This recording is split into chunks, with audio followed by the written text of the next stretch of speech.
मनीषा कोइराला संजय लीला भंसाली की सीरीज हीरा मंडी में मल्लिका जान का रोल निभाकर सुर्खियों में बनी हुई है। अब हाल ही में एक्ट्रेस ने अपने करियर के शुरुआती दिनों पर बात की है। एक्ट्रेस ने बताया कि उस समय हीरो और हीरोइंस के लिए अलग अलग नियम थे। अगर किसी हीरो के कई लड़कियों से संबंध होते थे तो उसे माचो कहा जाता था, लेकिन हीरोइंस से कहा जाता था कि वो अपने रिश्ते सीक्रेट रखे। एक्ट्रेस ने ये भी बताया कि लोग उनसे कहा करते थे कि उन्हें शराब पीने की बात छिपाकर रखना चाहिए, क्योंकि ये सब एक्ट्रेस पर शोभा नहीं देता है। मनीषा कोइराला ने हाल ही में फिल्म फेयर को दिए एक इंटरव्यू में बताया कि फिल्म सौदागर की शूटिंग के समय में कोक में वोडका मिलाकर पी रही थी। इसी बीच मुझे आसपास के कुछ लोगों ने कहा कि मुझे ये किसी को नहीं बताना चाहिए कि मैं शराब पी रही हूँ, क्योंकि एक्ट्रेसेस पर ये शोभा नहीं देता है।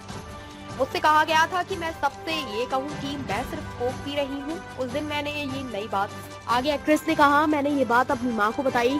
मैंने उनसे कहा मैं कोक पी रही हूँ, जबकि वो जानती थी कि मैं शराब पी रही हूँ। इस पर उन्होंने जवाब दिया, सुनो, अगर तुम शराब पी रही हो तो कहो कि शराब पी रही हो, ये मत कहो कि तुम कोक पी रही हो। इतनी छोटी बातों के लिए मुझसे झूठ मत कहो। मनीषा कोइराला ने ये भी बताया कि लोग उन्हें अपने रिलेशनशिप राज रखने के भी सुझाव देते थे। हालांकि उन्हें कोई रिश्ता छुपाना पसंद नहीं था। उन्होंने कहा, मैं अगर किसी इंसान को डेट कर रही हूँ तो मैं डेट कर रही हूँ। अगर आप मुझे इस पर जज करना चाहते हैं तो बेशक आगे बढ़िए और जज करिए। मैं ऐसी ही हूँ, मैं अपनी जिंदगी अपनी मर्जी से जीती हूँ।